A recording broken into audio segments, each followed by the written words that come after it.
فأنا ناصح لإخواني بالصدع بالحق تبيض وجوههم.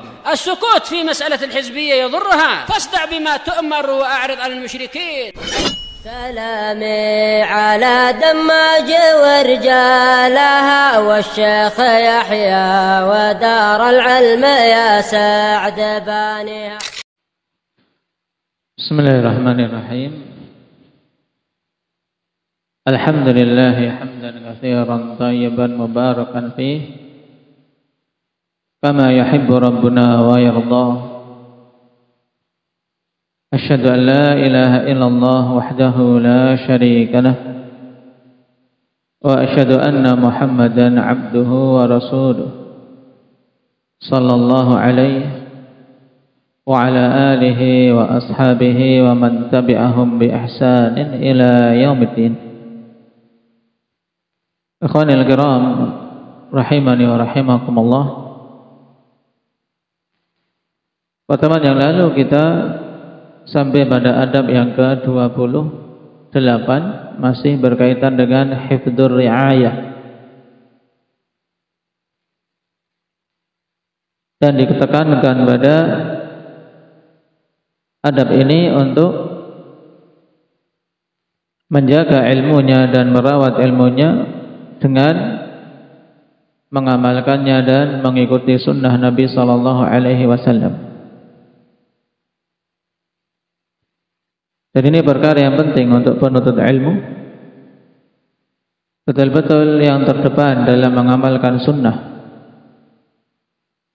sebagaimana dicontohkan oleh para salaf ridwanullah alaihim. Di antara athar yang ditambahkan dalam masalah ini yaitu perkataan Abul Abbas Al-Adami rahimahullah, man alzama nafsahu adab as-sunnah nawwarallahu qalbahu binuril ma'rifah wala maqama asyrafu min maqami mutaba'atil habibi sallallahu alaihi wasallam fi awamirihi wa af'alihi wa akhlaqihi. Siapa saja yang mengharuskan dirinya untuk beradab dengan adab sunnah, maka Allah Subhanahu wa taala akan sinari hatinya dengan sinar ma'rifah. Dalam artian hatinya itu akan diberi cahaya untuk mengenal Allah Subhanahu wa taala dan mudah dalam mendapatkan ilmu. Maka ini juga penting di antara sebab untuk seorang diberi kemudahan dalam belajar, dalam menghafal, dalam memahami, yaitu ittiba'us sunnah. Penuhi adab-adab sunnah, mulai dari adab-adab dalam ibadah maupun dalam kebiasaan kita sehari-hari. Bangun tidur, ingat adab-adab sunnah dengan membaca doa setelah tidur. Kemudian ketika taharah masuk kamar mandi, ingat adab sunnah. Ketika mau makan, ingat adab sunnah. Ketika minum, ingat adab sunnah. Penuntut ilmu yang seperti ini, akhwan, dia akan mendapatkan keutamaan yang banyak. Tapi kalau seorang belajar mau menjadi penghafal Al-Quran, penghafal hadis, tapi terhadap adab-adab sunnah tidak peduli, maka ini diantara bentuk kegagalannya. Wala maqama asyrafu min maqami mutaba'atil habib sallallahu alaihi wasallam. Dan tidak ada kedudukan yang lebih mulia dari kedudukan mengikuti orang yang tercinta, yaitu mengikuti Nabi kita Muhammad sallallahu alaihi wasallam. Jadi ittiba'us sunnah merupakan kedudukan yang tinggi. Mengikuti Nabi sallallahu alaihi wasallam fi awamirihi, dalam perintah-perintahnya, wa af'alihi, dan perbuatan-perbuatannya, wa akhlaqihi, serta ada akhlak-akhlak beliau, wa ta'addubi bi adabihi, dan beradab dengan adab Nabi sallallahu alaihi wasallam, qaulan wa fi'lan wa azman wa aqdan wa niyatan, baik dalam perkataannya, perbuatannya, dalam azimahnya, semangatnya, juga ikuti semangat Nabi. Nah, ini baru seorang sunni salafi yang sejati, betul-betul mengupayakan untuk mengikuti Nabi sallallahu alaihi wasallam pada semua tindak tanduk beliau, beradab dengan adab beliau dalam tutur kata, dalam perbuatan, dalam tekad, dan dalam keyakinan serta niatan. Disebutkan oleh Ibnul Mulaqqin dalam Tabaqatul Auliya,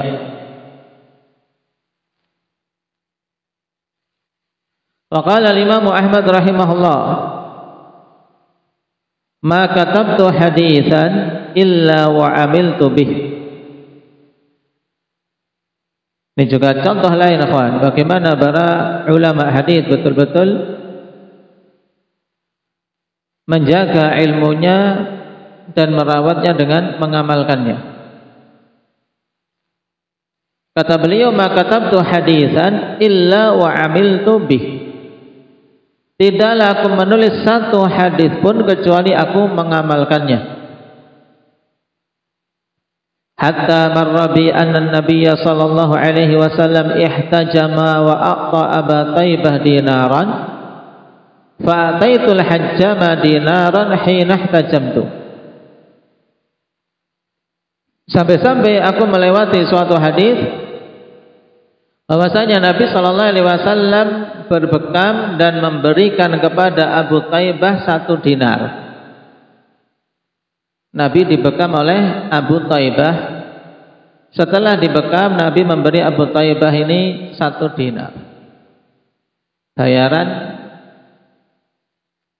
besar atau kecil ini, Abdullah? Hah? Besar ini 1 dinar. Nah, taib mata uang emas. Kalau 1 gramnya saja zaman sekarang sudah 1 juta.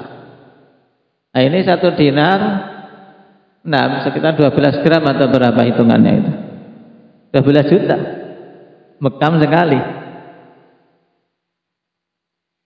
Nah, kemudian Nabi sallallahu alaihi wasallam ketika diriwayatkan seperti itu, ya, Imam Ahmad meriwayatkan hadis tersebut, maka beliau pun mengamalkannya. Aku memberi tukang bekam 1 dinar ketika aku melakukan bekam. Ini menunjukkan himmah beliau dalam mengamalkan, walaupun tidak masuk dalam kategori kategori sunnah yang ta'budiyahnya, tidak. Ini kan kalau kita masukkan dalam jenis-jenis sunnah yang disebutkan oleh Syekh Ibnu Utsaimin kemarin, masuk yang mana, Rifki? Ittifaqiyah, kebetulan, ya kan?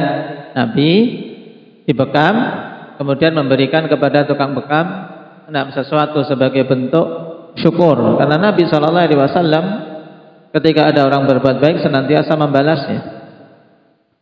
Nah, ini juga dalil bolehnya seorang tukang bekam mengambil sesuatu dari hasil bekamannya atau dari orang yang dia bekam, menunjukkan bahwasanya hadis yang padanya celaan tentang penghasilan orang yang membekam ini bukan haram, tapi sesuatu yang dibenci kalau itu dijadikan sebagai mata pencaharian.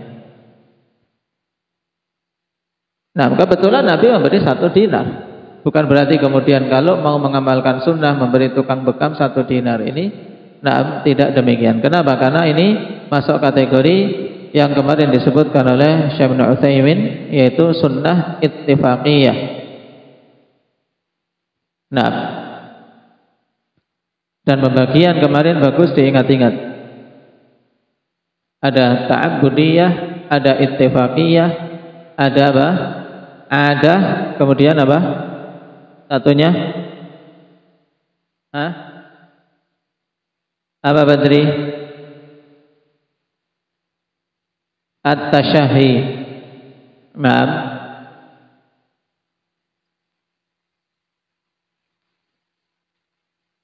Asar ini disebutkan oleh Imam Adz-Dzahabi dalam As-Siyar.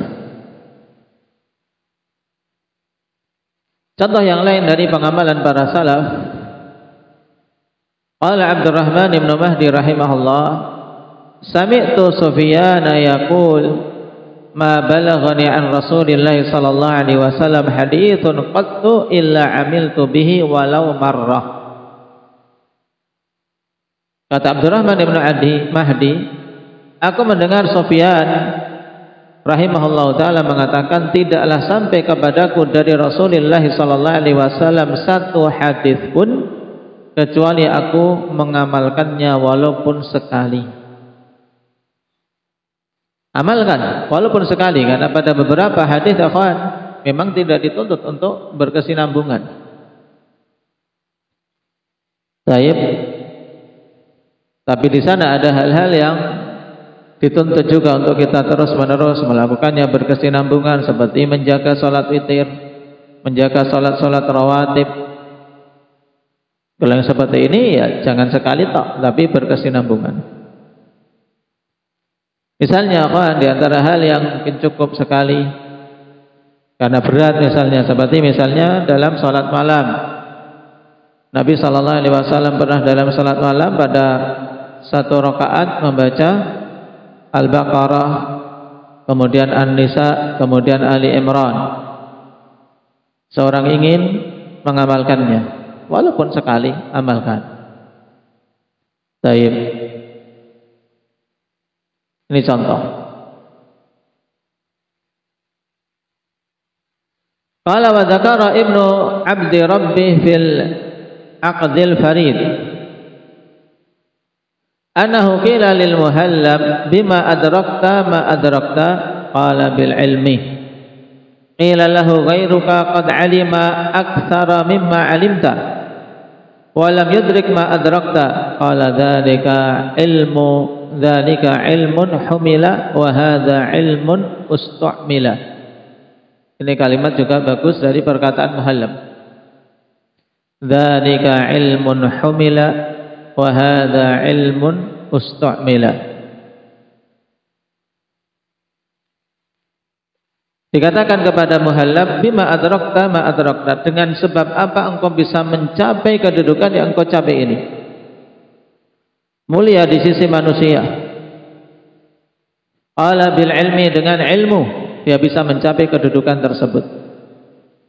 Qila lahu, kemudian dikatakan kepada muhallab lagi, ghairuka qad alima aktsara mimma alimta, selain kamu telah mengetahui lebih banyak daripada apa yang kamu ketahui.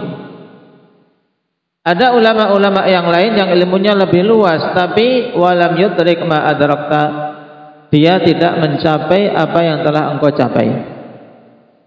Dan ini juga banyak terjadi, kawan, di setiap zaman, di setiap tempat.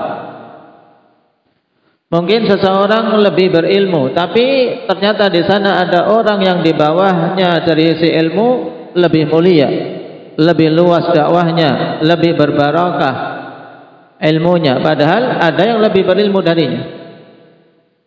Ini diantara sebabnya camkan kalimat dari muhallab rahimahullah, dzalika ilmun humil wa hadza ilmun ustu'mil. Adapun itu mereka yang punya ilmu yang banyak, ilmu adalah ilmu yang sekedar apa? Sekedar dipikul saja. Memang mereka memiliki ilmu, tapi cuma dipikul, disimpan, dibawa.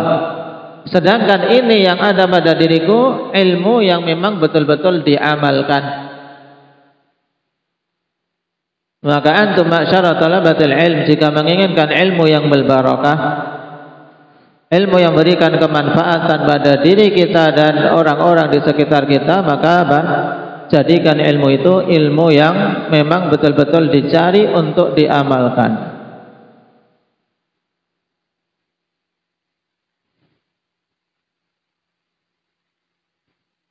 Dengan ini seorang akan mendapatkan keberkahan ilmu dan juga mendapatkan kokohnya ilmu.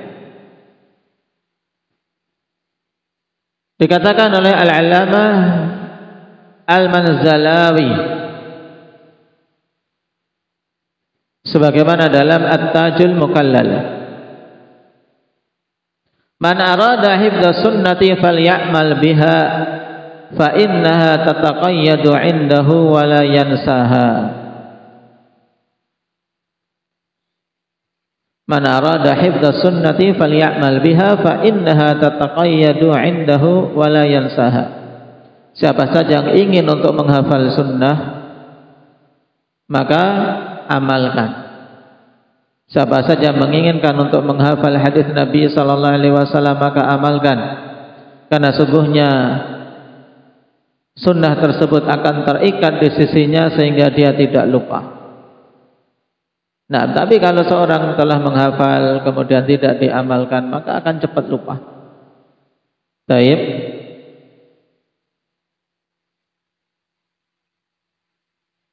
Makanya dulu para sahabat atau para salaf, para tabi'in, atba'u tabi'in, demikian pula imah setelahnya dari ulama-ulama ahli sunnati wal jamaah, ahli hadis, mereka diberi anugerah hafalan yang luar biasa. Di antara sebabnya ya karena kuatnya mereka dalam beramal.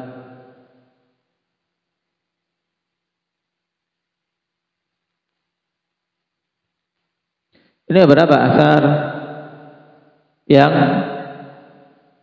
bagus untuk ditambahkan pada pembahasan kita terkait adab yang ke-28. Sekarang kita masuk pada adab yang ke-29.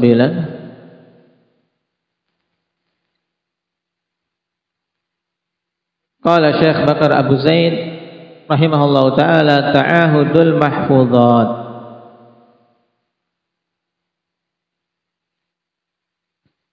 Penjagaan terhadap hafalan,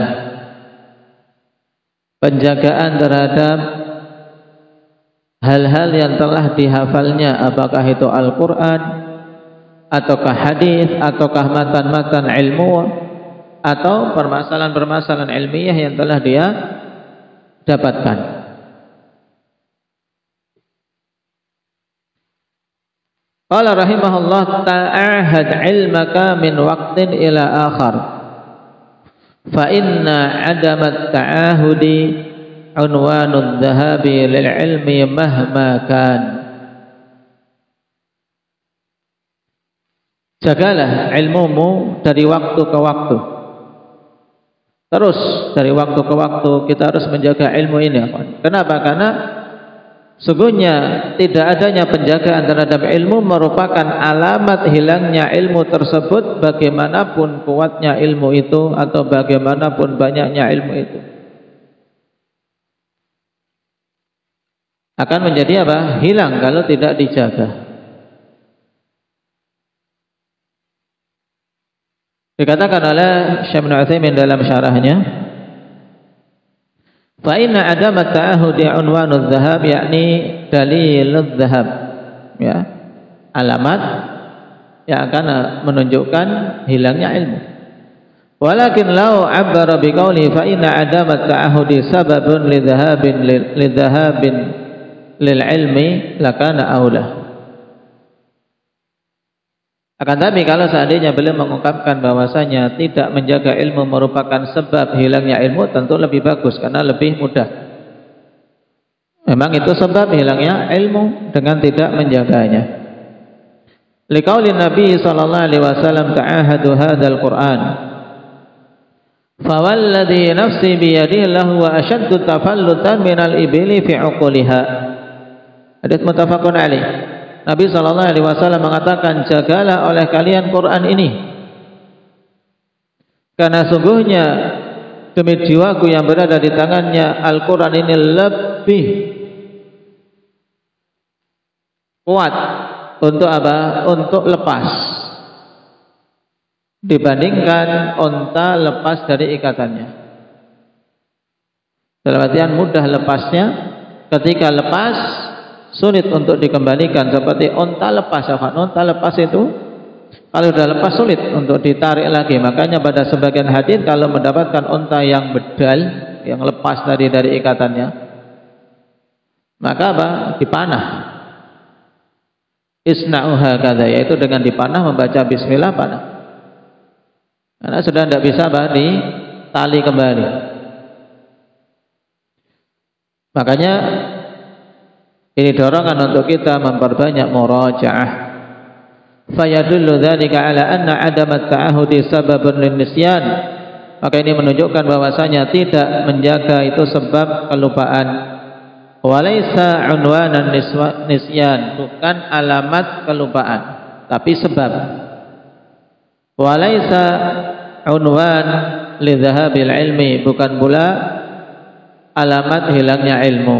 Kenapa? Lianna unwana syai' yakunu ba'da syai'. Kenapa? Alamat sesuatu itu ya setelah sesuatu itu tersebut. Ya. Alamat hilangnya ilmu, berarti ilmu sudah hilang baru diketahui alamatnya, paham? Itu maksud Syekh Ibnu Utsaimin. Makanya lebih bagus kalau diganti dengan sababu dzahabil ilmi, sebab hilangnya ilmu. Kenapa? Karena sababu syai' yakunu qabla syai'. Karena sebab suatu perkara tentunya ada sebelumnya. Wa adamut ta'ahudi sabiqun ala adamil baqa'i, ai baqa'ul ilmi. Dan tidak adanya penjagaan terhadap ilmu itu sebab tidak adanya tetapnya ilmu, yaitu hilang berarti.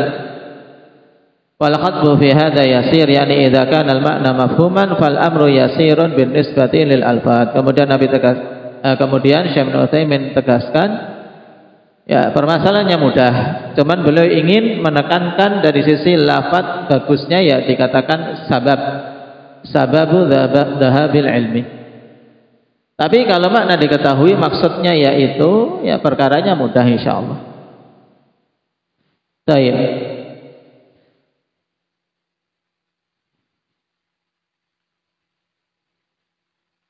Qala wa 'an Ibnu Umar radhiyallahu anhuma anna Rasulullah sallallahu alaihi wasallam qala innama mathalu sahibil Qur'an kamathali sahibil ibilil mu'allaqah in ahada 'alaiha amsakaha wa in atlaqaha dhahabat, rawahu Syaikhan wa Malik fil Muwatta.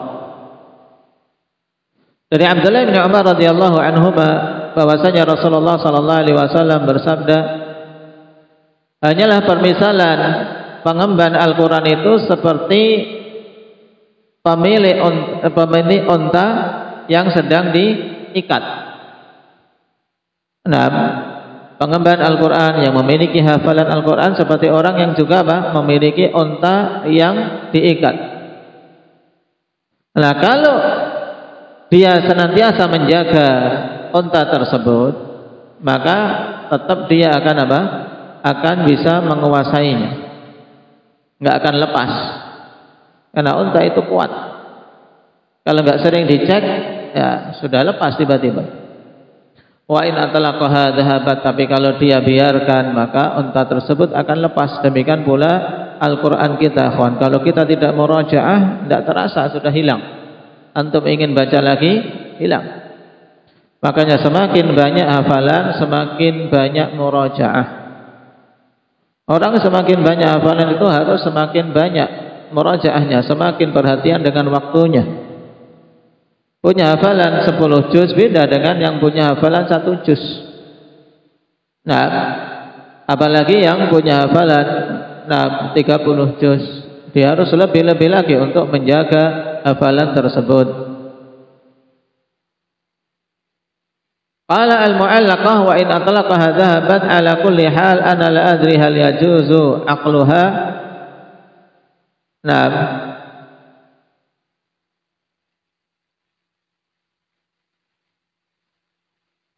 fahiya ma'qulatun wahid wa na'am.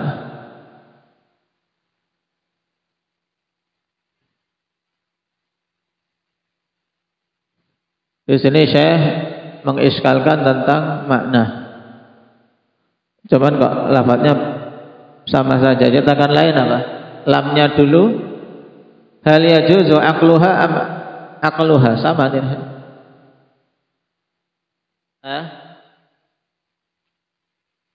Mana coba jadi cetakan lain? Ya, lihat.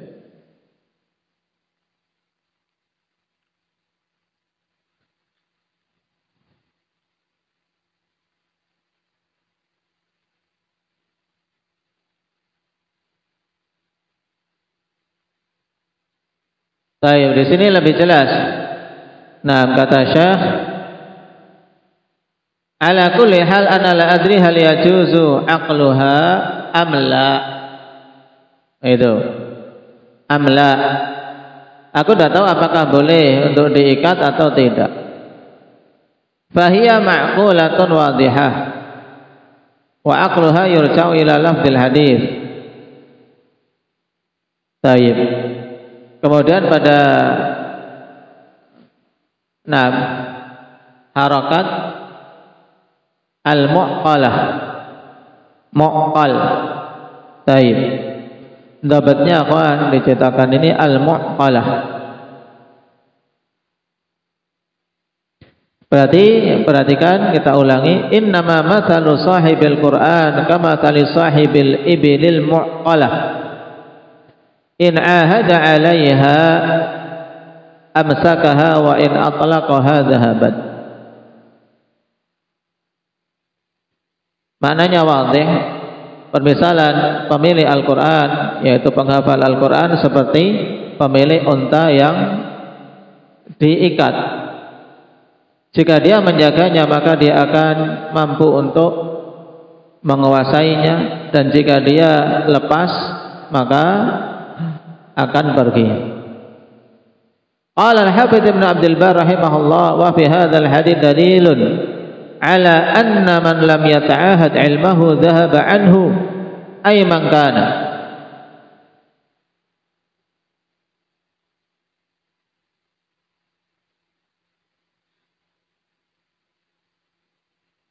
Lianna ilmahum kana dzalika al-waqt al-Qur'anu la ghair.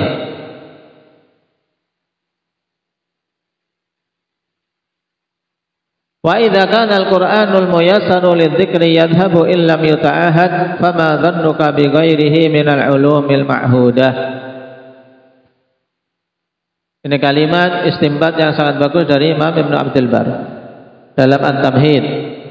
Pada hadis ini terdapat dalil bahwasanya siapa saja yang tidak menjaga ilmunya, maka ilmu tersebut akan hilang, ilmu apapun itu. Dikarenakan ilmu para sahabat saat itu adalah Al-Quran, tidak ada yang lain. Ya, ilmu yang dimiliki para sahabat saat itu Al-Quran.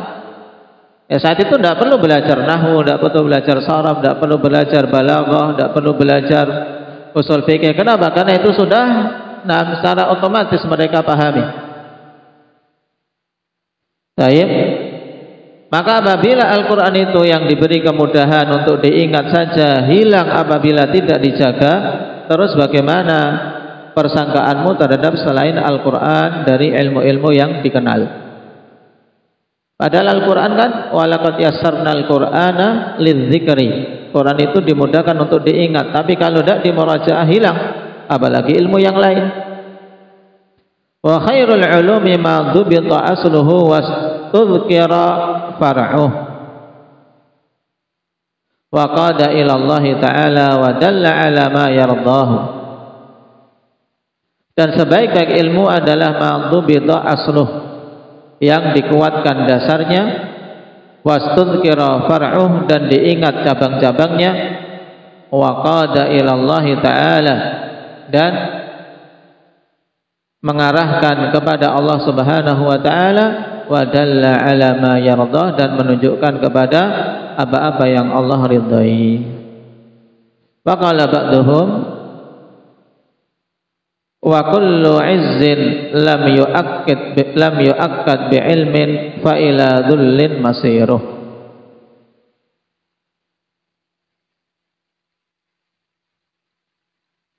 Wa kullu 'izzin lam yu'akkad bi ilmin fa ila dhullin masiruh. Semua kemuliaan yang tidak dikuatkan dengan ilmu, maka hasil akhirnya akan menuju kepada kehinaan. Baik. Ya, ini ghaliban, maksudnya mayoritas ya. Karena terkadang seseorang mulia dengan hartanya, dengan sedekahnya, walaupun ilmunya sedikit, sampai mati ketika diketahui memang dia seorang yang ikhlas. Cuman mayoritasnya kemuliaan itu akan kuat, akan tetap kokoh jika diiringi dengan ilmu. Baik, ini sangat jelas akhwan dorongan untuk kita semua agar betul-betul menjaga ilmu. Maka antum waktu dimanfaatkan, waktunya murajaah. Sudah diplot, sudah diatur waktunya. Tinggal apa? Tinggal kalian manfaatkan. Malam waktu panjang gunakan untuk mencapai target murajaah yang hari ini tidak kecekel, hari ini tidak tercapai. Oh, saya masih kurang 5 lembar. Selesaikan, baru istirahat. Jangan sampai disia-siakan waktu malamnya. Nah, yang berakibat siangnya kacau, siangnya lemah, siangnya hanya ngantuk saja. Baik, untuk perhatikan, tidak ada faedah seorang belajar kalau tidak dimanfaatkan apa yang telah dipelajari dengan diamalkan. Amalkan adab-adab ini, adab-adab yang mengantarkan kita pada keberhasilan dalam belajar. Amalkan. Baik, masing-masing kalian sudah dewasa. Tidak perlu untuk terus-menerus diingatkan, terus-menerus marah-marahin. Nah, sudah paham apa yang harus dikerjakan. Dan ta'awun. Ada yang tidak benar, misalnya ada yang tidur di waktu harusnya murajaah, jangan dibiarkan. Tinggal catat saja, sampaikan. Nah, barakallahu fikum, nas'alullah at-taufiq was sadad.